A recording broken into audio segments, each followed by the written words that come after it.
I see there's a post on it right now. Work by the U.S. And he was never doing that. He was robbing us blind. Now, if you're looking for a creepy but fun and light podcast that feels like hanging out with friends around the campfire and telling ghost stories, check out Believing the Bizarre podcast. Believing the Bizarre covers topics like cryptids, UFOs, hauntings, conspiracies, demonic possessions, and more. They accept and share listener-submitted stories, and also have episodes that include interviews and bizarre news, where they talk about that month's strange and unusual news stories. They also do blind rankings, where they rank common topics in the paranormal world, like Scariest Cryptid, Best Comedy Horror Movie, and more. New episodes drop every Tuesday, and you can listen to them on Apple, Spotify, iHeart, or wherever you get your podcasts. They also have full video podcast episodes up on YouTube. So after you're done with this episode, go check out Believing the Bizarre, and don't forget to let them know that MAU sent you. Right now, during Truck Month, get 2 points. I didn't even realize who she worked for, and I had to Google it.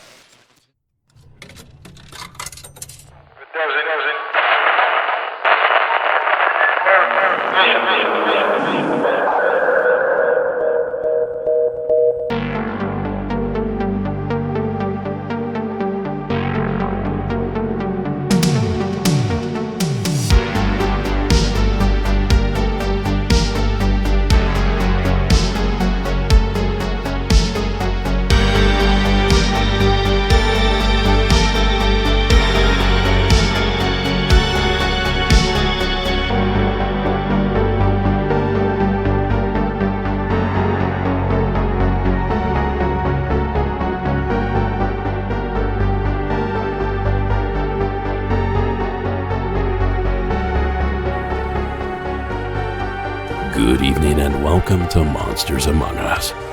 I'm your guide, Derek Hayes. Welcome back, folks. It's great to have you with us, as always. Now tonight I have a whole slew of calls to share with you, so let's not waste any time in getting started. Kicking things off here this evening, and coming to us from parts unknown, please welcome Marie to the program. Hey Derek, this is Maria calling in to tell you a story about my deceased grandfather. This is my mom's dad, and he died when my mom was 26 of Lou Gehrig's disease, or ALS. I never met him. My mother was completely devastated by the loss of her dad. They were very, very close, and as a result, it's kind of left her a little bit sad for the rest of her life, which I understand. But she used to have a photo of him that was about the size of a $50, and it was also cut in a circle, and she would keep it in her wallet, always close to her, never left her side. Even when she got a new purse, new wallet, boom, that was the first thing that would go in there. So when I was about 10 years old, our entire family took a trip to Europe. Most of the time was spent in Italy to see family on my father's side. And we were in Rome, and we were walking down the street, me, my mom, my dad, and my 4 other siblings, and we hit a group of peddlers. I don't know what you call them, but they were pawing all over us, just grabbing us and grabbing our clothes. And what I didn't understand at the time until after we walked through this group of people was that they were pickpocketing us. So we walked through them, and my dad pushed us through as quickly as we could, and they got my mom's wallet. They did not get her purse, but they got her wallet. And my mom was absolutely devastated. And she didn't care about the license. She didn't care about the money, the credit card. She's like, I can replace the credit cards, but I can't replace the photo of my dad. That was so special to me. And she was just beside herself for the rest of the trip. And when we got home, finally, it was a 6-week vacation. When we finally got home, jet-lagged and tired, my mom walked into her bedroom, and in her mirror on her vanity was the picture of her father.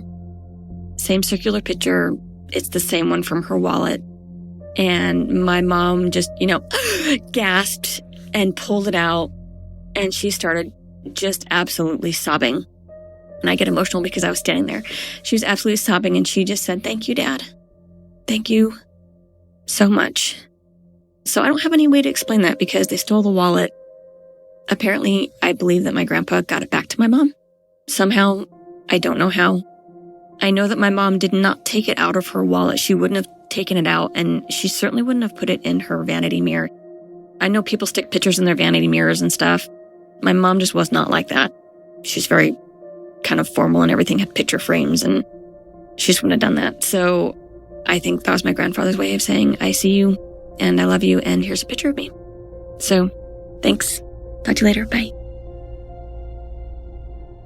Thank you, Marie. Incredible. If what you're saying is true, that your mom didn't somehow leave the photo behind when she left for Europe, well then frankly, I have no other explanation other than your grandfather, Marie. How else could you explain that? I'm certainly at a loss for words. But not so much so that I can't thank you once again, Marie, for sharing that fascinating tale. And speaking of fascinating tales, I have one more before we have to take our first ad break. This quick entry from Eric, out in the state of Connecticut. Hi, Derek. It's Eric from Connecticut calling. It is September 10th, 2024, and this morning I saw a comet-like thing in the sky, but when I looked it up, it said nothing about comet until on the 27th. It was moving very fast and it was very massive. It's not the Starlink satellites, and I don't know, it was kind of weird. It was moving really fast, and yeah, love the show, man, and thank you for what you're doing. All right, bye. Thank you, Eric. And I'm glad that you called in. And I'm also glad that you emailed me the photo. It's up in our show notes, or check it out on our social media to take a look. But if you're rushing there in hopes of seeing a real, genuine UFO, I'm sorry to disappoint, but I know exactly what is pictured here. And it's the additional information that Eric provided that helped me get there.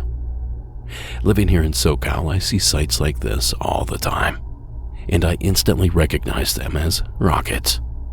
SpaceX, typically, launched from Vandenberg Air Force Base, a little north of here.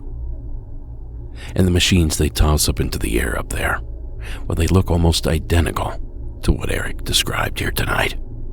A small, bright dot with a widening tail emanating from the back of it. It's a rocket, I'm afraid. Specifically, the Polaris Dawn rocket, launched at 5:23 a.m. Eastern Time from Kennedy's Space Center in Florida. Polaris Dawn was a private crewed mission launched on the very day of Eric's sighting, September 10th, 2024. 1 year ago today. And I actually did not plan that connection. And to be honest, I just now realized the fact. What a coincidence. Anyway, the rocket was up there for 5 days, and it conducted all sorts of studies on radiation and its effect on the human body. And it featured the very first ever commercial spacewalk. But I'm sorry to burst your bubble here, Eric, but I think the mystery is solved. But maybe you should go take a look at the photo, listeners, because I would love to be proven wrong here. Inexplainable or not, Eric, you weren't wrong to share the story and the photo with us. We love a good mystery around here. So thank you again for making the phone call. For the Jibber Jabber. Action Monday podcast is out. Have you tried edibles that felt too strong and made you feel too high rather than just chill and relaxed like you were going for? Consistent, mellow, and super delicious, Lumi gummies are specifically designed to make you feel good, not stoned. Whether you're looking for an end-of-day de-stressor, a midday mood boost, or help getting the best sleep ever, Lumi Gummies has a strain that's right for you. Now, I love Lumi's hybrid sour caramel apple gummies. They just help me feel relaxed at the end of a long day. I just take one in the evening when I'm ready to wind down, and about an hour later I'm feeling relaxed, watching a movie in peace and quiet. They help me to calm my mind and feel more present, rather than worrying about the things I didn't check off my to-do list that day. Now, Lumi Gummies are available nationwide. Go to lumigummies.com, that's L-U-M-I gummies.com, and use code MAU for 30% off your order. Again, that's lumigummies.com, and use code MAU. lumigummies.com with code MAU. There's been a lot of chatter because I believe Now, if you would, please join me in Mississippi, and please welcome Shelby to tonight's program. Hi, Derek.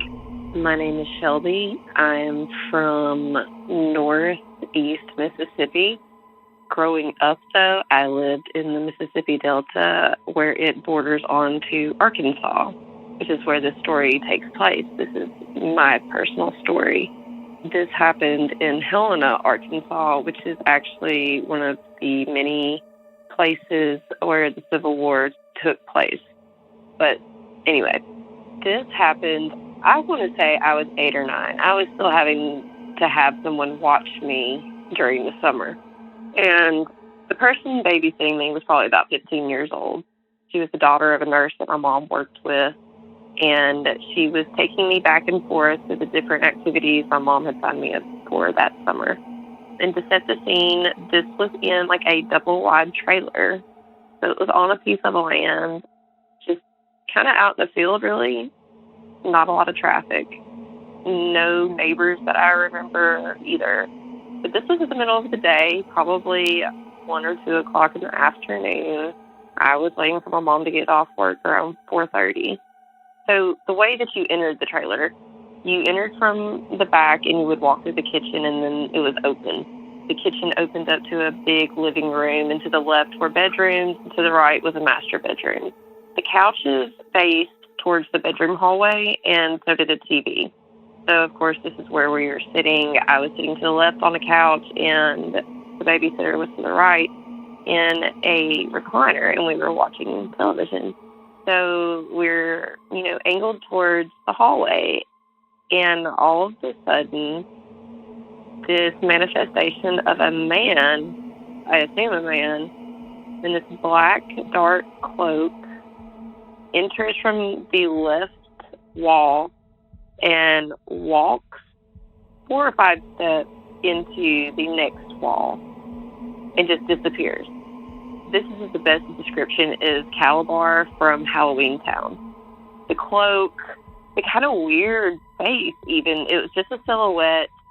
Nothing like that had ever happened to me, and nothing that I know of was ever reported like that.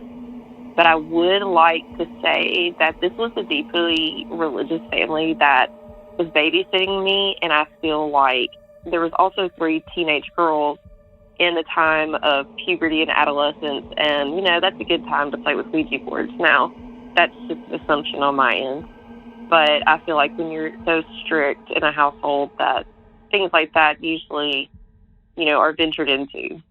But, yeah, she looked at me, and I looked at her, and she said, "Did you just see that?" And I said, "Yeah." Nothing ever came of it, but, yeah, thanks so much. Keep up the good work, and I hope I hear this. It sounds like you had a run-in with the infamous Shadow Man, Shelby. Thank you for sharing that experience with us. The Hat Man, the Shadow Man, Shadow People, whatever you want to call them, they're witnessed and reported regularly from all over the world. And many of those reports sound exactly like Shelby's here.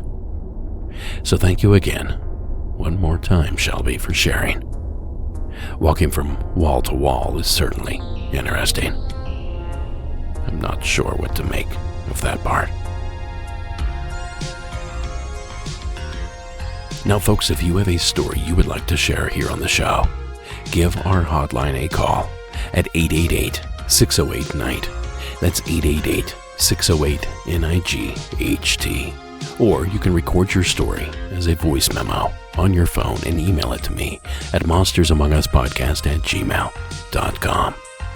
And don't forget to call from a quiet place. Don't call from a moving vehicle. 1 story per call, 1 call per story. If you need more time, however, just call back and pick up where you left off. And true stories only. No tomfoolery on this podcast. And get those hometown legend calls into me as quickly as possible. In the next couple of weeks, ideally. The clock is ticking.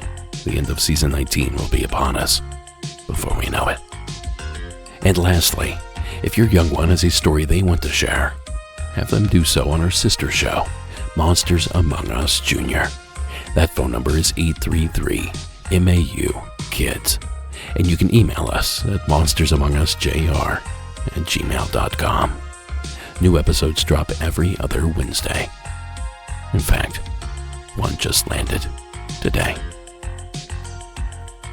Now, from a man in black to a woman in white, please welcome Major out of Texas.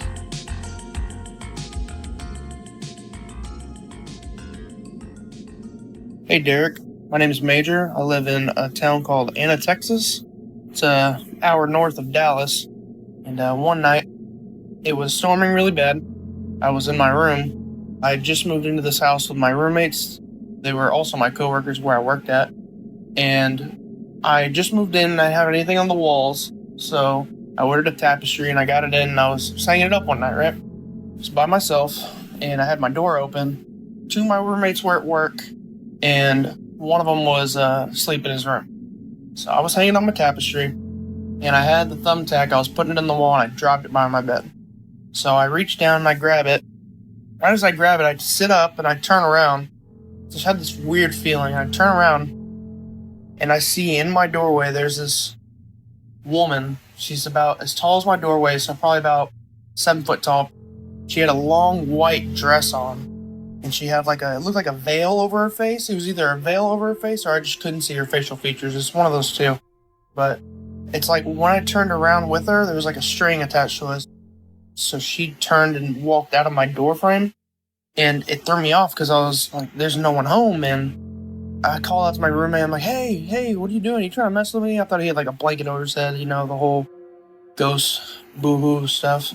So I was like, hey, what are you doing out there? So I investigate. I walk out my room, always completely dark, and I look over to our other bedroom we had over there that no one was living at the time, and it was just empty, and it was completely dark in there. So I bailed back to my room. I'm like, oh my gosh. It looked like there was someone standing at my door, it was right there. I couldn't have missed it. So I'm freaking out. I call my girlfriend. I'm like, oh my gosh, I swear I just saw a ghost. She's like, no, there's no way, the house isn't that old. There's no way there's that. I'm like, no, I know what I saw. So right before I moved in that house, one of my other coworkers used to live there in the same room I lived in. I called her, and she had mentioned one time she'd seen some stuff or whatever, and I just never knew exactly what she'd seen. So I called her. I said, hey, you said you've seen some stuff in this house. What have you seen? She says, okay, so one night I was sleeping in my bed and I wake up in the middle of the night and I had my door open. She said there was a woman standing in my doorway, about as tall as the doorway, in a long white dress. I was like, are you serious? That's exactly what I saw. She's like, it's okay, she's nice. I'm like, at the time, currently, I don't care if she's nice. That freaked me out. It was just the weirdest thing because she described it to a T what I had seen minutes prior, and I just couldn't believe it. So, yeah, that was scary. And the weirdest part is this is another story on topic. When I was a kid, I was a young baby. My parents told me this story. One night, my parents got in an argument, and my dad went and slept on the couch. My mom was sleeping in the bed. My mom had this weird dream that there was this woman in a white dress floating over her body. And the next morning, my mom wakes up and she's like, man, I had this weird dream last night. She's talking to my dad, and my dad was like, I had a weird dream too. She said, yeah, there was this woman in a white dress floating over our bed. And she was like, yeah, it was just the weirdest thing. And my dad was like, we need to get out of this house right now. She said, what do you mean? He's like, I had the exact same dream when I was sleeping on the couch. So yeah, not sure if those are connected, not sure if there's something attached to me, but my roommate prior saw it too. I don't know, man. But yeah, I really appreciate it. Thank you so much. Bye. Thanks, Major. Another classic apparition. The lady in white. A ghost typically reserved for lonesome highways or decrepit old widows' walks. Not an everyday house in everyday Texas, like Major experienced. But just because it doesn't happen often, doesn't mean it doesn't happen at all. And apparently with Major here, it's happened more than once. So I double the thanks to you, Major, because we appreciate you taking the time to call. Today and tomorrow. Oh, that's not that You had a brush with the law earlier. This message is sponsored by Greenlight. Growing up, for me, the easiest way to learn was with a hands-on experience. It really helped me to understand and retain the information. If you're looking for a way to give your kids a hands-on experience with managing money, you should check out Greenlight. Greenlight is a debit card and a money app made for families. Parents can send money to their kids and keep an eye on their kids' spending and saving, while kids and teens build money confidence and lifelong financial literacy skills. With the Greenlight app, kids learn to save, invest, and spend wisely, thanks to games that teach money skills in a fun, accessible way. There's even a chores feature, where you can set up one-time or reoccurring chores and reward kids with allowance for a job well done. I would have been so much more motivated to get my childhood chores done if I had known I was getting funds deposited as soon as they were completed. My 9-year-old nephew has been using Greenlight to learn about managing money and to save up for a new computer. I love that he's already developing this important lifelong skill, and Greenlight makes it easy and fun for him to do so. Now, Greenlight is the easy, convenient way for parents to raise financially smart kids and families to navigate life together. Maybe that's why millions of parents trust and kids love learning about money on Greenlight, the #1 family finance and safety app. Don't wait to teach your kids real-world money skills. Start your risk-free Greenlight trial today at greenlight.com/MAU. That's greenlight.com/MAU to get started. Again, greenlight.com/MAU. Like, these are information. What's wrong? No, so unnecessary. Now we're back, and we're diving right into the action. Please welcome Jay, out of the state of North Carolina. Hey, Derek, and everyone else on Monsters Among Us. I am Jay from Rayford, North Carolina. This time I'm calling about something that's been happening over the course of the last 3 days. Sorry, it's just a little weird for me. This hasn't happened since I was a kid, and I just figured when I was a kid, it was just because I was called a lot, and I'm hoping it's still the same thing. So, for the last 3 days, I've been going to stores, stuff like Walmart, Lowe's, and I thought I've been hearing someone calling my name over and over again. And I have a pretty unique name. I have several names, not including the letter J. I have several other names. One of them is very unique. So if someone's calling me by that name, then I know that they must know me. So I'm turning around in these stores and I'm thinking someone's calling me. And what's really happening is, like, I turn around and no one's there, and I just figure, okay, it was probably just my imagination. That was up until today, when I was making a run at a store earlier. There's a lot of people, and I have my earbuds in, so I can't hear anyone around me. I'm on the phone with my sister, and she stopped talking for some reason, and I'm just trying to figure out why she stopped talking. And I redirect to her and say, hey, you know I was talking to you, right? Why did you go quiet? And she goes, oh, I'm sorry. I thought someone called you. I thought you were talking to someone. And I stopped for a minute, and I just go, what do you mean? I thought I heard someone go, yo, and then say my name. And she thought I was talking to someone. And then I just informed her, no, I wasn't talking to anyone except for you, because I didn't hear anyone talking to me. And when I looked around, I didn't see anyone that I knew. And that's when I realized, for the last 3 days, what I've been hearing was actually happening. Someone has been calling my name, and it actually happened earlier today, before this instance that I'm talking about, with my sister, only I heard it in my sister's voice, but in a whisper next to my ear. And I turned around and I thought it was my sister. I thought she had yelled from across the store because I was a good distance away from her. She was in the bakery section and I was in the frozen section about 40 yards off. So I figured that she yelled for my name. And I got really nervous and disturbed when she told me that she heard my name get called and I didn't. That's when I realized this wasn't in my head. This was actually happening.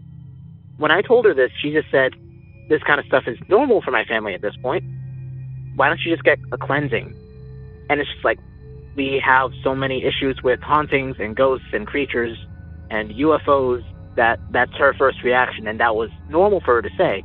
All I could think to say to her was, don't you find it weird that our family has to deal with this so often that you could say that with a straight face?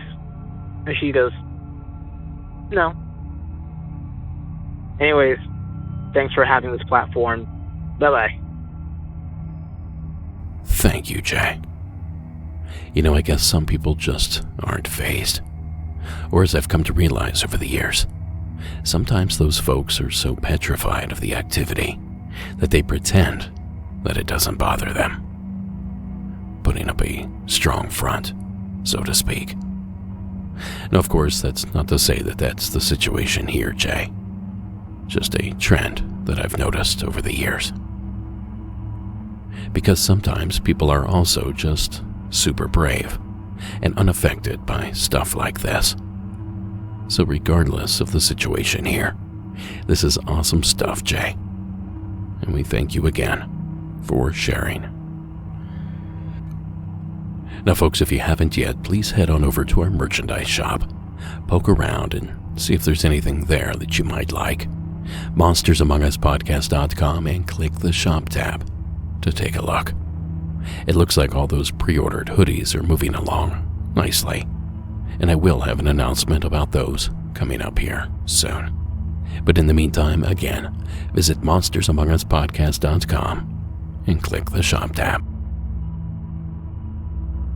Alright, this next story comes to us from Kathy, down there in Mississippi. Hello, my name is Kathy. I am from Mississippi. This is a short one. I grew up at a church camp, and my dad was the manager for over 30 years, and we lived in a manager's residence. And I've had several spooky things that happened while we were living at the camp.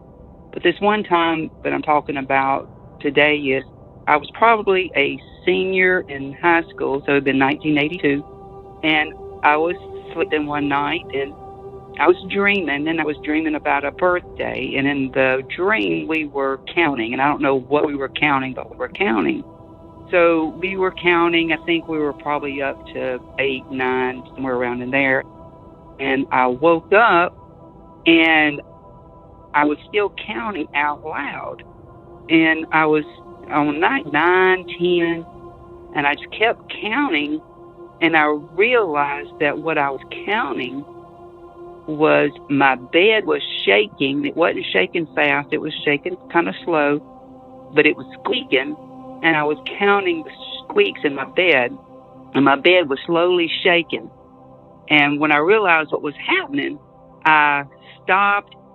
I just said, stop it, real firm, and my bed stopped shaking, and I just kind of laid there for a little while just thinking, I don't know, that was just weird. But anyway, I thought, I can't really tell my mom and dad or anybody about it because nobody's going to believe me. And plus, your bed's shaking is freaky enough, and I just didn't want to really scare anybody, my brothers and sisters. So I just kind of forgot about it and went on.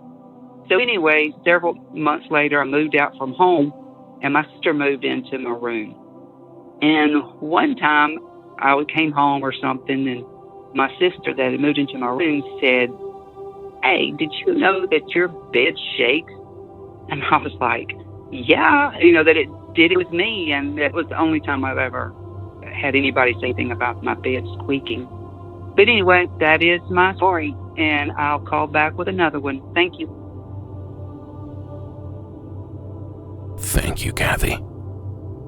I don't know what I would do if my bed started shaking like that. Probably the same thing that Kathy did. I'd yell at it.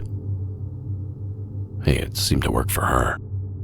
And thank you again, Kathy, for sharing that fun little entry. Now, folks, you know who we haven't heard from in quite a while? Well, actually, I'll tell you after Danielle's story, because I wouldn't want to spoil anything.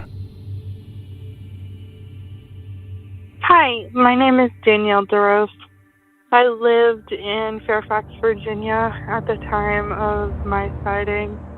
The house that I lived in backed up to a wooded area, and behind that wooded area there was train tracks. And I have outdoor cats, so they come in every so often. And on this night, it was around 10 o'clock at night, and it was about summertime, maybe fall. I'm not entirely sure. It was quite some time ago. I was about 15 years old when this happened. But I went out on my back porch to call my cat in, and it was 10 o'clock at night, like I said. So it was pretty dark out, and all I had was my back porch lighting. And we had a pretty tall fence. It was about a 6-foot tall fence. And over that fence I could see, like I said, the woods. But there was also a park. So there was a little bit of a clearing. And there was a house behind us as well. Well, in between my house and the house behind us, as well as the park. So it was kind of in between all three of us. I was calling for my cat, and I see this strange, very skinny, hairless, humanoid creature. It was so emaciated that you could see kind of like its bone structure in its hands, as well as you could see its ribs. It was very shocking. I've always gotten an eerie feeling being back there at night. I never really went back there just because of that eerie feeling.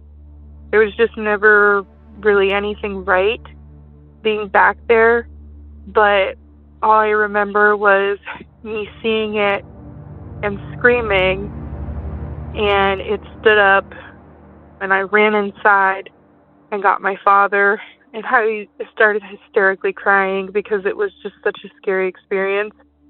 And by the time we went back outside to see if it was still there, it was gone. I'm not entirely sure where it went, but that is my sighting. Like I said, it was in Fairfax, Virginia. Pretty city area. There's a lot of houses, so kind of shocking to see something like that. But kind of not shocking because it was in the woods and near the train tracks as well. So we got a lot of animals that came through there. But yeah, that's my story. Thanks, Danielle. Now, believe it or not, this experience is not all that shocking to me, because the creatures we hadn't heard from in a while are the notorious pale crawlers. And if past reports on this monster are genuine, well then places like Virginia are pale crawler hotspots. Now, the word on the street here is that these things live in the underground, in the eastern Midwest and the northwestern United States. Places with cave systems, mostly. And wouldn't you know, Northern Virginia is certainly one of those places. Now, one thing we'd like to do here on the program is find stories that help support our callers' claims. And we've done that here this evening. The following account was featured on Lon Strickler's Phantoms and Monsters website, and it took place only about an hour from where Danielle's experience did, in the Shenandoah National Park. Here's a truncated version of the events reported that day. I've been employed at a few different state parks around the country, but for the past 10 years I had been a park ranger at Shenandoah National Park, there in Virginia. In April of 2022, people started to hear noises around their campsite. Very late at night. These noises would drive their dogs insane, but nobody had really seen anything unusual. Then one night, when I was walking back to my quarters, I started feeling a profound sense of dread. I scanned the area from left to right, and from my fire pit to the table. About 20 feet behind the table, I saw a naked, extremely pale, almost gray figure. The thing had this humanoid quality to it, and it was very lanky and standing still. It stood between 5 and 6 feet tall, and the shoulders were low and slumped. The body was frail and thin, and it was crouched down on all fours. Now, I couldn't make out many of the details of the face beyond its large black eyes, but its mouth seemed to be open and making strange clicking sounds. I slowly pulled my phone out of my pocket and snapped a photo that seemed to startle it. I watched it jump onto a massive rock, then it climbed up the tree next to it. The speed it exhibited was astounding.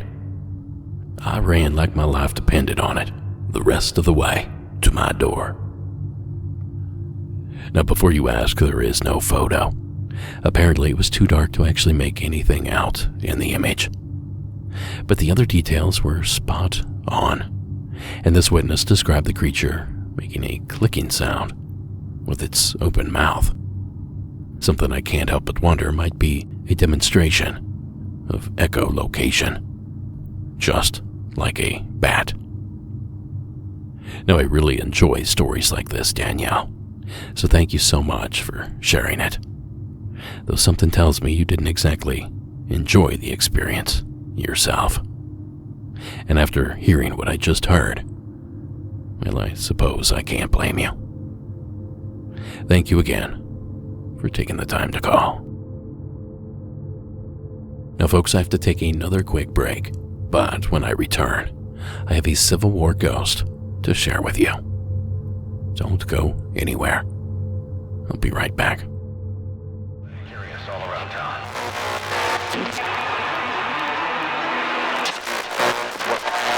September 19th and 20th. The ticket's still available, Eddie. Now, next up, we venture to the cowboy state of Wyoming. Please welcome Pete to tonight's program. Hey, how you doing? This is Pete. I'm in Wyoming. This story happened a long time ago, back in 1999. I used to be a Civil War reenactor, pretty active way back when I lived back in Florida. But this actually happened up near Gettysburg. Not actually at Gettysburg, but around it. One night on a Saturday, after we had our mock battle and all the spectators had gone home, we were camped out.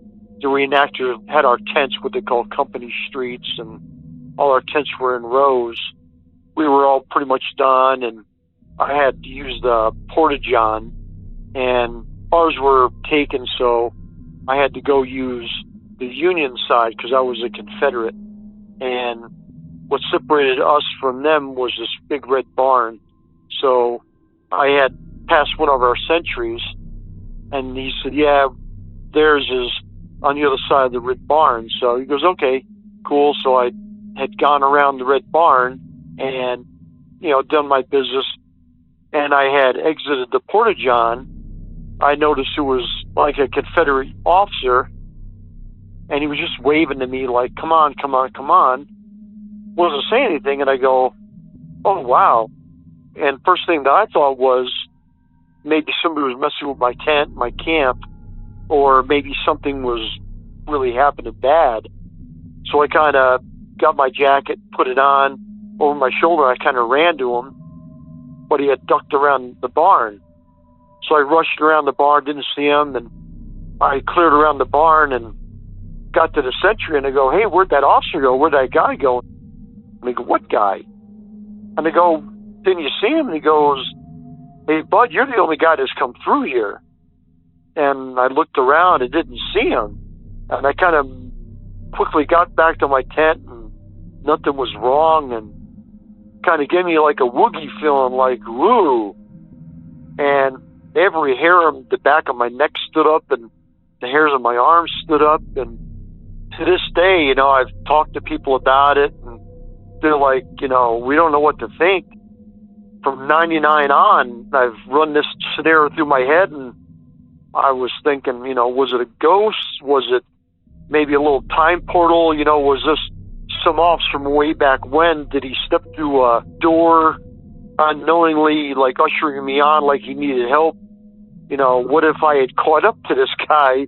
Would I step back in time and join in with the battle? Or, you know, what would have happened to me if I did? But, you know, this is just something I've pondered through the years. Was it a ghost? Was it a time portal? And would have I joined the ranks and been among the roster of the dead, you know? But think about it and let me know. Thanks a lot.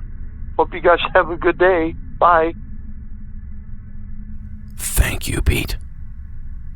Well, I sure can't explain what you experienced there, but I think I can tell you why this might have happened. Many ghost hunters and investigators will use what they call a trigger object, an object from the time and place of a suspected ghost. In other words, if I were at the infamous Sally House there in Kansas, I'd probably bring an old-fashioned toy from the antique store. I'd lay it there on the floor and I'd let the ghost interact with it. Many in the paranormal field swear by this practice. And you know, Pete, given that you and your fellow reenactors were dressed to the nines, head to toe in authentic clothing, well, perhaps that acted as a trigger object to the spirit, bringing the activity to life. Activity that resulted in Pete's experience. And you know, as far-fetched as that might sound, that sort of thing has actually happened many times before. Famously, even. And it even happened to the production crew of the film Gettysburg, nearly 35 years ago. In the summer of 1992, Hollywood came to town to film the major motion picture Gettysburg. Whenever possible, the producers tried to stage scenes on the historic battleground in exactly the same places where the real action had taken place in 1863. They may have unintentionally disturbed the spirit world in the process. After each day of filming, local people provided a shuttle service back into town for the thousands of reenactors who were participating in the battle scenes. One woman was offering the services of her pickup truck to take some reenactors into the town of Gettysburg. And she dropped off a truckload of reenactors at one of the local restaurants and turned around, and she began driving back home. It seems she had shuttled more off the battlefield than a bunch of movie reenactors. She suddenly started to hear a tapping in the back of the truck. She looked in the rearview mirror, and she saw something that completely frightened her. Two Civil War soldiers were sitting in the bed of the truck.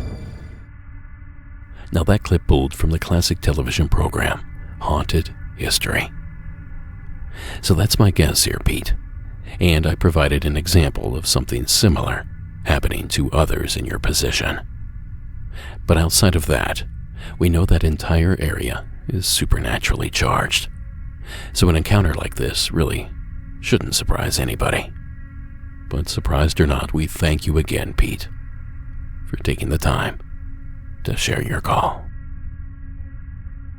And folks, we've come to our final entry of the evening, a monster story. Please welcome Tony to tonight's broadcast. Hey Derek, this is Tony. Currently live in Lincoln, Nebraska, originally from Texas. I'm 42 years old now. This happened back many years ago, right after I graduated from high school. So when I was 18, I moved to Washington State to live with my aunt and my cousins in Tacoma, Washington. and I had never been outside of Texas in my whole life. So it was a whole new experience for me. Anyway, fast forward. So I lived in Washington, Tacoma from 1999 until 2001. And then I moved back to Texas and I moved to Austin. So this happened shortly before I moved back to Texas. I shared a room with my cousin Ben, who, by the way, is a skeptic. He never believed in anything. I've always been surrounded by the supernatural. He completely skeptical, never believed in any of that stuff. It was just the way he was raised. He just had no reason to ever believe in that. Anyway, so we shared a room. So one night, I'm sleeping in bed, right? And his bed was in front of the window in the bedroom. And my bed was parallel to his bed on the other side of the room. And he always slept with his head facing the window, and I always slept with my head facing the opposite of the window. So if I were looking at the window, like, I could see outside if the blinds were open. So I was sleeping one night, and I was suddenly awakened, and it was the weirdest feeling. It was like a panicked fear, like somebody jolted me awake. And I just sat up in bed, and I didn't know why. And I'm just sitting there in the quiet and hearing my cousin snore. And all of a sudden, I hear the word werewolf in my head. And I'm just sitting there in silence, and I'm like, what? Like, why am I hearing the word werewolf in my head? And then suddenly I start to hear noise outside of the window, like something's walking outside. And I sit there and I'm listening to it, and I'm like, what the heck is that? And it sounds big. It's a big animal, whatever it is. So I jump out of bed, and I go and I try to wake my cousin up, and I just kind of like shake him, and he wakes up and he's like, dude, what the hell? And I'm like, shh, be quiet, listen. And he listens and he hears the movement outside, and what it sounds like is these really heavy footsteps. It sounded like it was on four legs. It was breathing heavy, like a So anyway, my cousin was like, dude, what the hell is that? And I look at him and I'm like, I don't know. I thought you would know. I'm not from here. I assumed it was a bear, but we lived in the middle of the city. And I'm like, I've never seen a bear in the city. And what are the chances that the bears would come in the city? So I thought maybe he had an answer. He was just as terrified as I was. So anyway, we're standing there in the dark, and this thing, it's like it knew that we were in the room and that we were aware that it was there. It threw its weight against the siding of the room of the house, and you could hear that it was a large animal. Like, it just thumped against the house, and then it like scraped its body against the side of the wall. So we were terrified. My cousin says to me, he's like, look outside. And I don't know, it was weird. Like, something my subconscious said, do not look outside or you're going to regret it for the rest of your life. You're going to regret what you see, and it will forever be imprinted in your head. So I told him I'm not looking outside. It was just so weird. The whole situation was just weird. Like, it seemed very unnatural. Like, a part of me wanted to believe that it was an animal, a natural animal, but a part of me was telling me that this was not normal.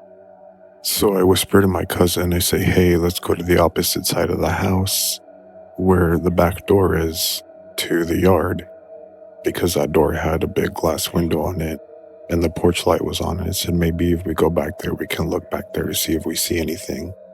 So we went ahead and did that. We go and we run over there to the other side of the house. We peek out the glass door window. We don't see anything in the backyard. And so I'm like, at this point, I still don't know what it is. So I'm trying to rationalize everything. And I tell my cousin, I was like, well, maybe something got in. Maybe you left the back gate door open. Because the fence in my aunt's yard was pretty tall. I'd say it was about 5 or 6 feet tall. So we finally went to bed, because when we went back to the room, we didn't hear it anymore. Whatever was there was gone. The next morning we wake up, we go and check the gate, and the gate's closed. So didn't really think anything about it again. So fast forward, I'm living in Austin, and my friends and I go out to this nature preserve that's also a park. If you walk behind the park, there's like all these woods. I don't know how many miles of woods. So I went out there with a bunch of friends. We were going to drink. I had told them that I had been out there before. I had gone just kind of hiking through the woods, and I had found a spot where there was like a campfire area. So we all went out there. It was late at night, and we found the camp area, and we went out there, and everyone was drinking and having fun. And I'm just sitting there by the bonfire in the quiet, and I'm looking up at the wood line, and I see these big glowing orange eyes up in the tree line, probably about 7 feet high. And me being a city boy, I don't think anything of it because I don't really know anything about animal eye shine. And then suddenly the eyes would like blink, and then they'd move probably about 20 to 25 feet away from where I originally saw them. And the weird thing was they were always at the same height. So I'm like, well, if it's raccoons, there's no way that all the branches out in the woodline are the same height. But this thing, every time I saw it open its eyes, it was at the same height. It was about 7 feet tall. So I thought that was weird, but since I never saw any definitive characteristics, I just saw eyes. I didn't think anything of it. Eventually, they went away, right? So this whole experience that happened to me in Washington really stuck with me. I'd never had experiences with cryptids. I had always had experiences with the spiritual realm. I was more familiar with that. So it got me into looking into werewolves because that was the only foundation I had given my experience and the word that I heard when I was awoken.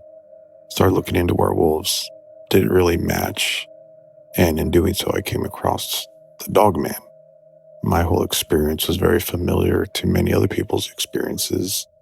For instance, waking up suddenly in a state of fear. What I also believe now was telepathic communication. I think that the reason I heard the word werewolf in my head was this thing telepathically told me in a way that I would understand what it was. And then, of course, the amber orange eyes that I saw in Austin. So I just kind of started to add all the puzzle together, and it all started to make sense to me that maybe I had a Dogman experience. And I'm really glad that I never looked out that window, because I'm sure that it would have stuck with me for the rest of my life, and it would have left me in a state of fear forever. Anyway, Derek, that's my story. Thank you for the podcast. I love it. I'm hooked. I listen to it all the time. Take care. Well, I know it's easy for me to say, but I wish you would have looked out that window. I'm dying to know what was out there. But regardless, thank you, Tony, for sharing the entry. Now, to start off with, if you haven't heard of the creature Tony's referenced, where have you been? The Dogman has been one of the most popular cryptids out there for the better part of 3 decades now. Made famous by TV shows, podcasts, and even a pretty cheesy horror film on the subject. Historically, it's been reported in places like Wisconsin, Minnesota, Ohio, Kentucky, and that state up north. But lately, many more places have joined the long list of sighting locations, including both the Tacoma and Austin areas of the country. To prove it, the following was reported in 1997 or 98 in the Snohomish, Washington area, some 60 miles from Tacoma. I was with my mother and we had just finished dropping a friend off at her home in Saltan. We were on a stretch of road. It's very dark, with farmland on either side of the highway. At a break in the guardrail, I saw what looked like a huge dog coming up. Right then, it ran in front of our car and I hit it. We could see the top of its back, which we both swear looked more like a hyena at this point than a dog. Its fur was shaggy brown and mottled with dark spots, just like a hyena, and its front seemed to be higher up than its back. We got out to look at the front of my car, thinking surely there would be some evidence of hitting something that large. We were going highway speed when we hit it, which is something like 60 miles an hour. We figured we'd see a dent or some fur or blood, but there was nothing there. Now, I never saw it on 2 legs.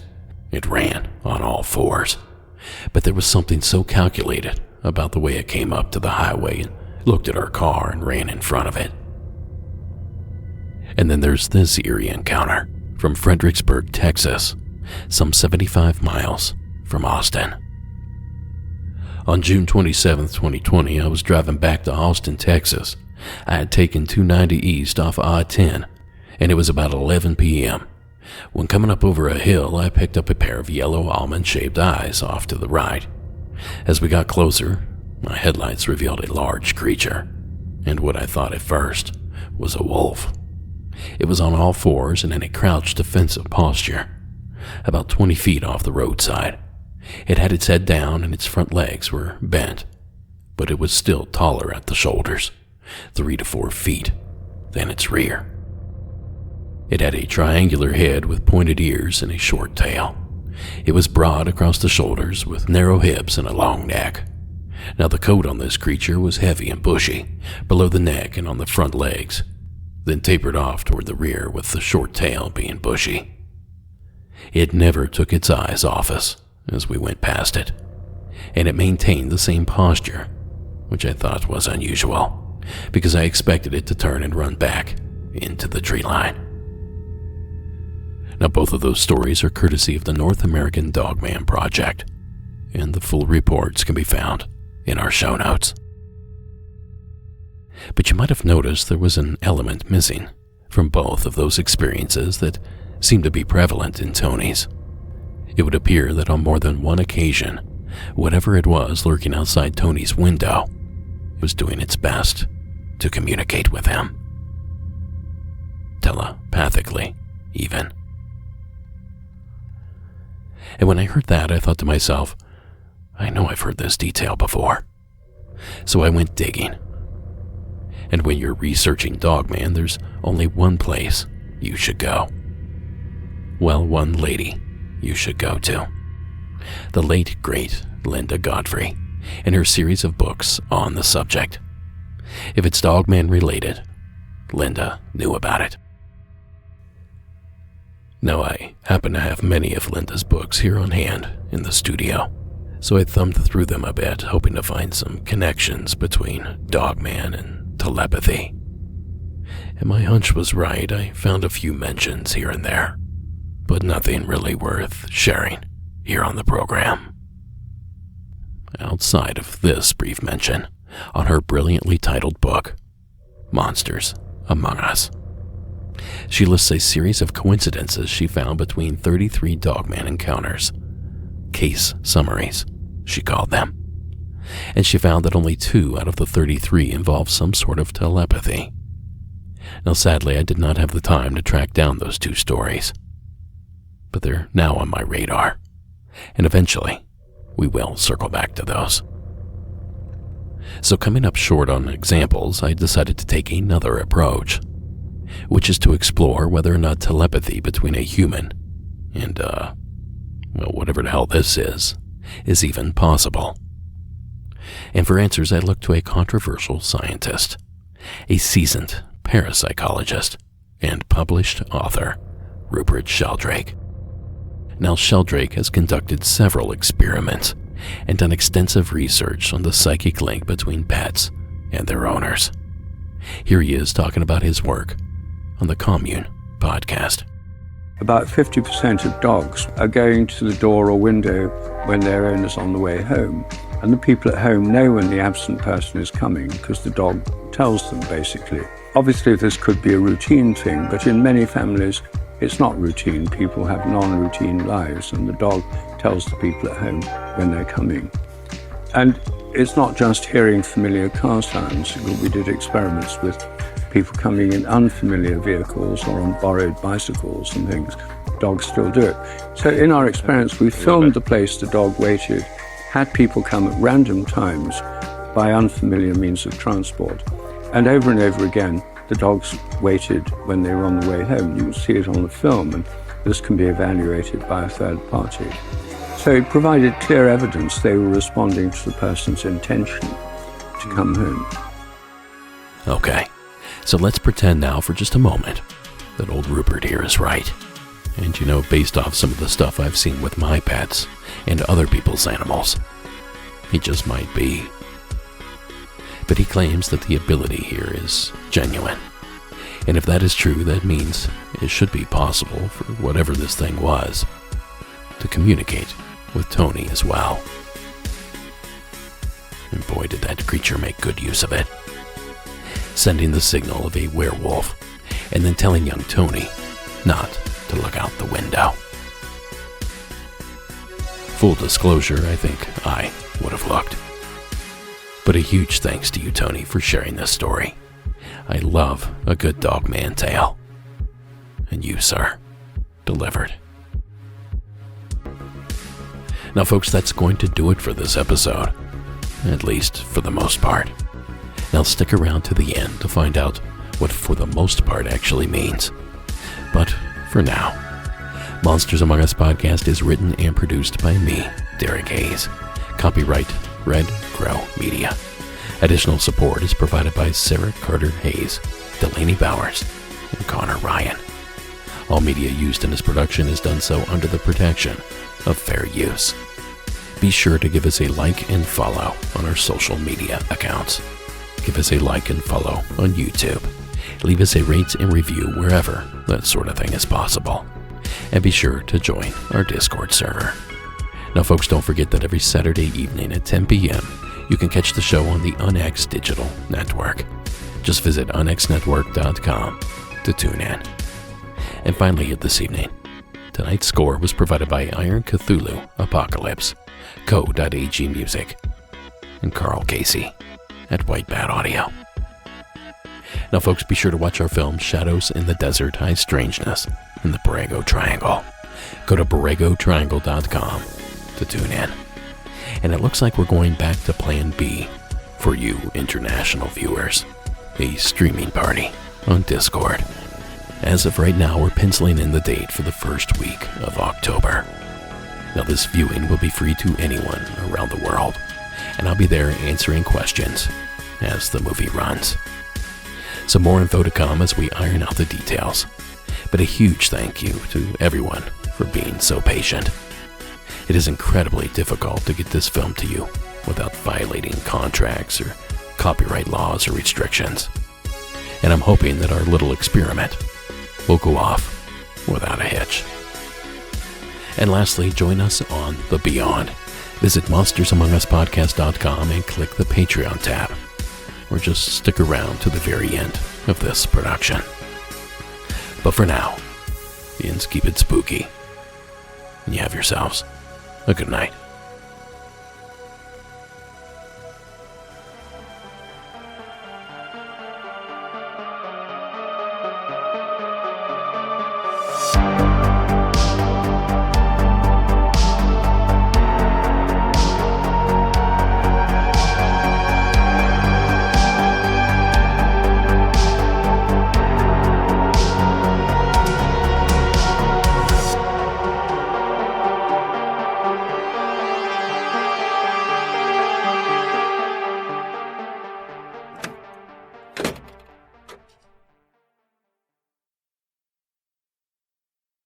Okay, that's it. Interrupt as soon as we get the answer.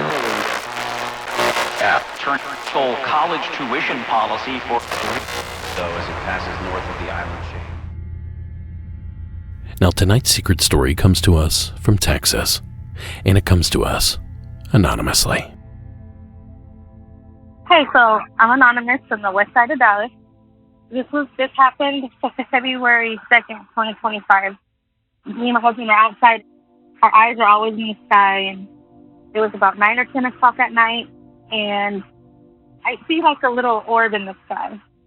And after I saw the orb, I saw this thing. It could have been an airplane, right? I was thinking it's an airplane or a helicopter, because we kind of live like in a hood area, so there's helicopters all the time. But this aircraft, it was from the left side, and the orb was at the upper right side. And this aircraft went slowly by this orb in the sky, and it made a circle. And I was like, that's weird. I guess they're looking for somebody. But there was no noise. There was no helicopter noise, no airplane noise, none of that. I'm like, that's kind of odd.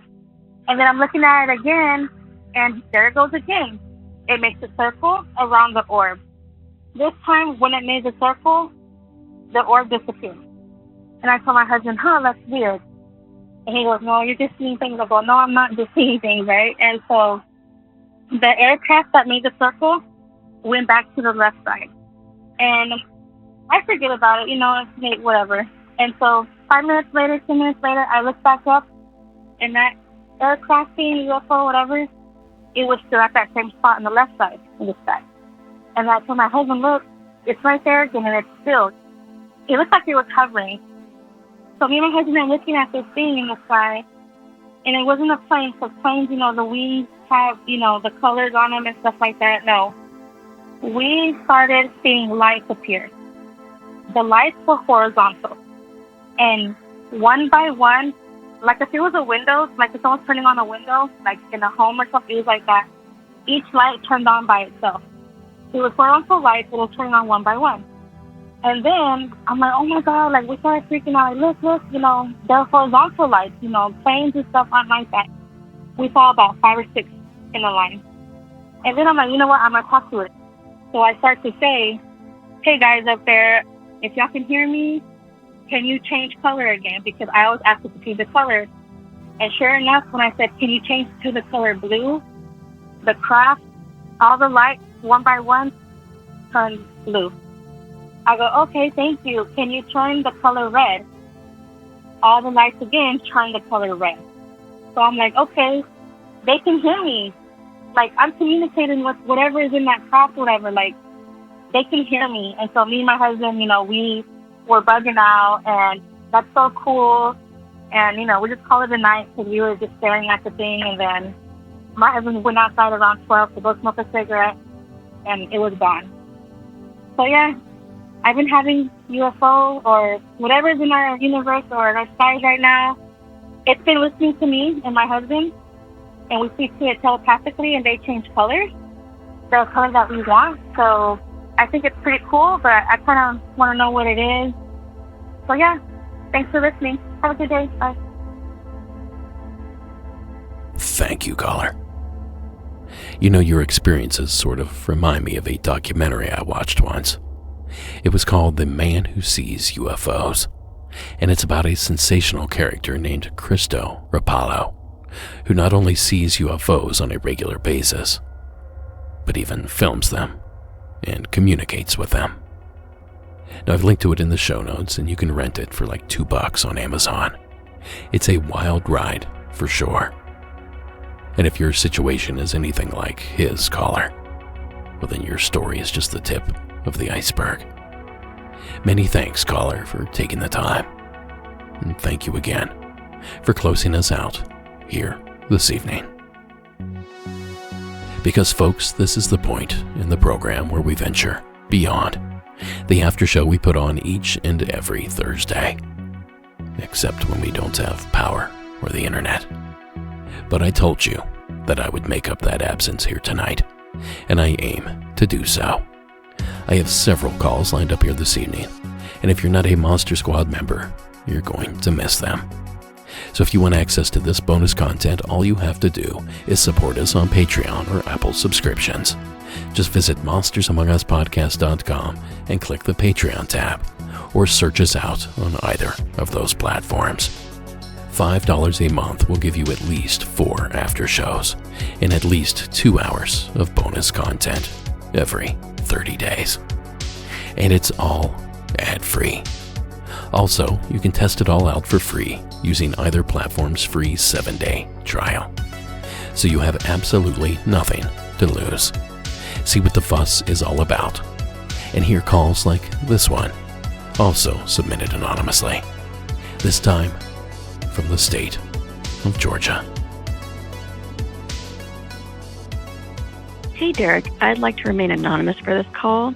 I'm calling from Georgia, and this happened a few months ago. I was sleeping in the middle of the night, and I have a sleep app going so that I can hear if I'm having trouble breathing, or I was trying to see if I had sleep apnea.